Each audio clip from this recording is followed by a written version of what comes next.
ninyo na patong-patong ang kaso ko, sa totoo lang,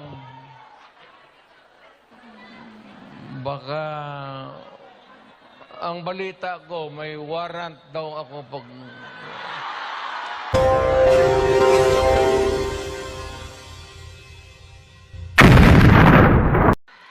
Mga mahal kong kababayan, tayo po ay tumayo. Atin pong salubungin ang pinakamagaling na Pangulo ng Pilipinas, Rodrigo Roa Duterte!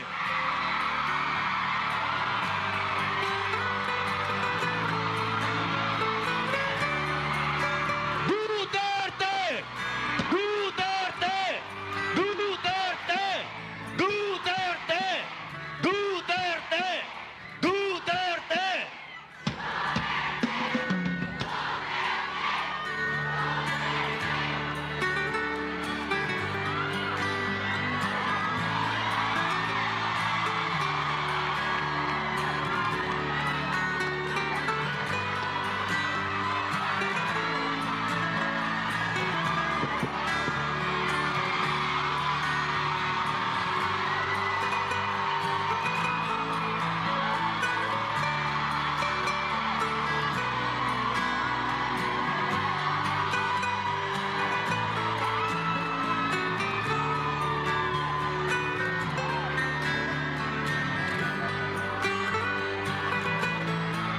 Magandang hapon ho sa inyong lahat.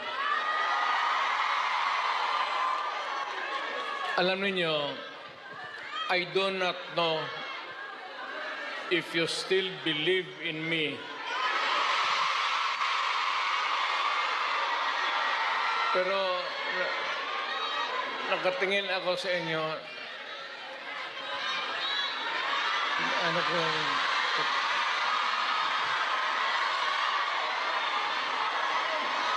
na dapat magkita-kita tayo doon sa ating bayan. Kaya lang sa sitwasyon natin ngayon, kailangan talaga pumunta tayo sa ibang bayan maghanap buhay. Pero sa akin, the fact that malayo kayo sa pamilya ninyo,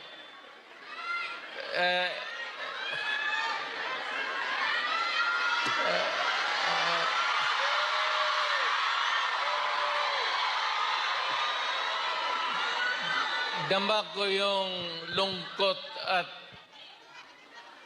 alam ko yan. Kasi ganon rin ako noon. Almost 3 years. Sa labas ako nagtatrabaho. Well, nagtitraining para sa koneksyon ko sa pagka-abogado. Kaya OFW, yan ang pinakamasarap na magkikinig ako. OFW, mabuhay kayong lahat.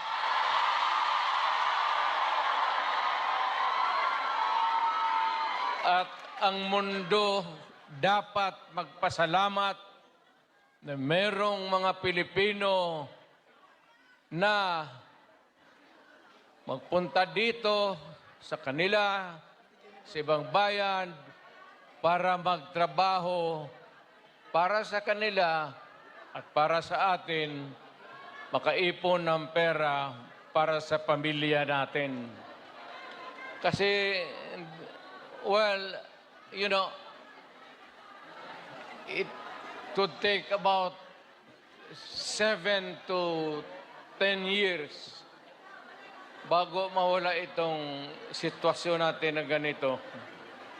But in the meantime, that we are not really ready economically to provide opportunities na trabaho para sa lahat, then I said, napipilitan tayo dito maghanap ng trabaho para sa ating mga pamilya.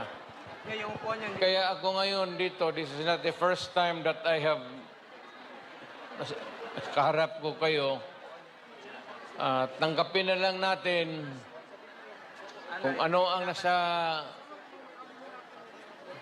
palad natin at magdasal tayo na yung pagod ninyo ngayon dito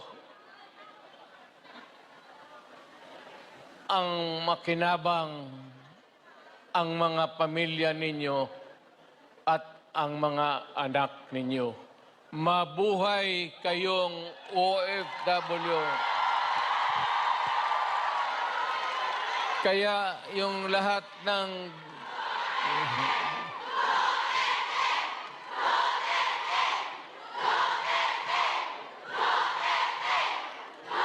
kaya kayong lahat ng mga dalaga pa,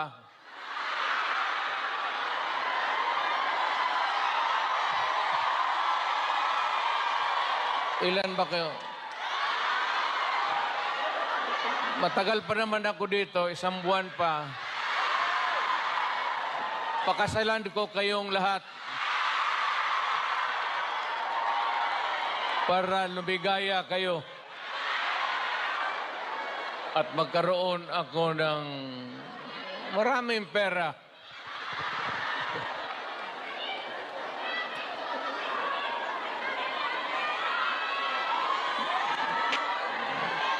You know,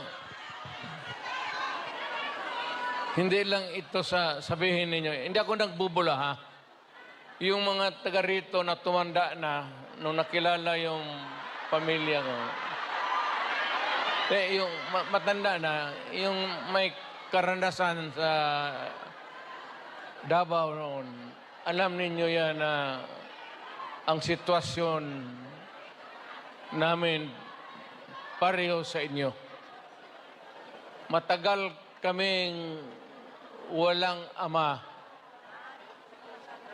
kasi abogado siya. Maano pa naman ang Pilipinas noon, ang hanap buhay nasa siyudad talaga. Ang abogado walang silbi dyan pag sa barangay. So, ganun na-experience namin, ako, na ang tatay ko, iniwan kami sa lolo pati lula ko at ang tatay ko nagtrabaho sa labas. Ganon, sa labas ng probinsya. So, damang-dama ko talaga yung buhay ninyo. Huwag na yung kalungkutan. Huwag na yung, kasi that's reality. Ginusto man natin sa hindi, kailangan talaga maghanap buhay. So, huwag na masyado yung mga sentimental na ano. Basta dito, punta tayo dito, nagtrabaho. At nandito kami, pinsan, napasyal ako, kasama ko ang anak ko. Saan ba si...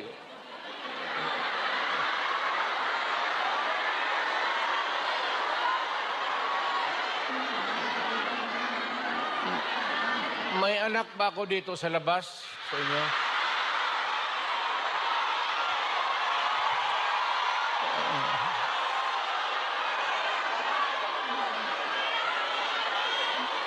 Hindi. Sobra naman yung 5. Pagkaalam ko 2.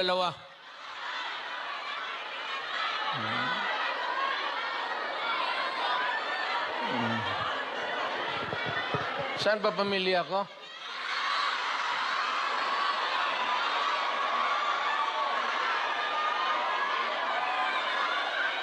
Wala pa, sir. Wala pa. Wala pa si Inday na nakausap, okay na. Ang importante dyan si Inday kasi Inday yung politiko eh.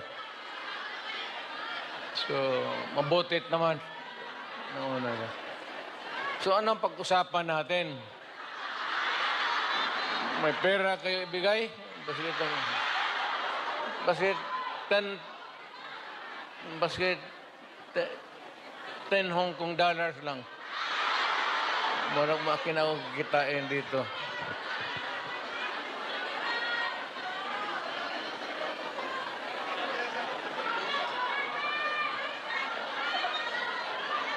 Sunod punta ko dito,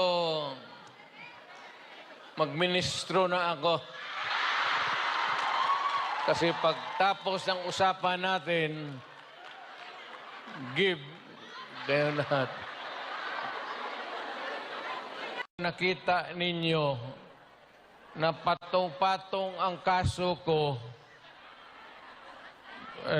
sa totoo lang, baka ang balita ko, may warrant daw ako pag... Hindi, totoo. Yung sa ICC or something. Matagal na akong hinahabol ng mga ano man ang kasalanan ko, ako'y raw yung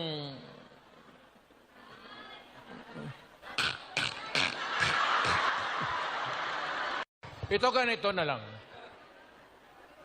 O sabi ko, assuming na totoo talaga yung naririnig ninyo, bakit ko ginawa yan? Para sa sarili ko?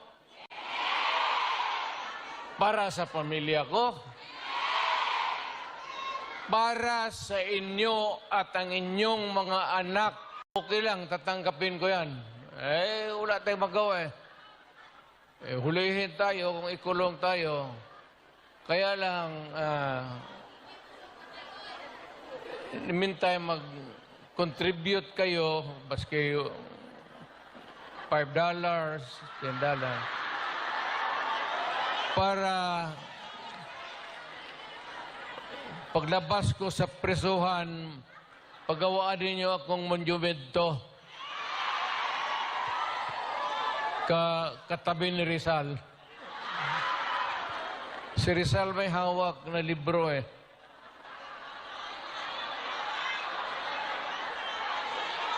Akin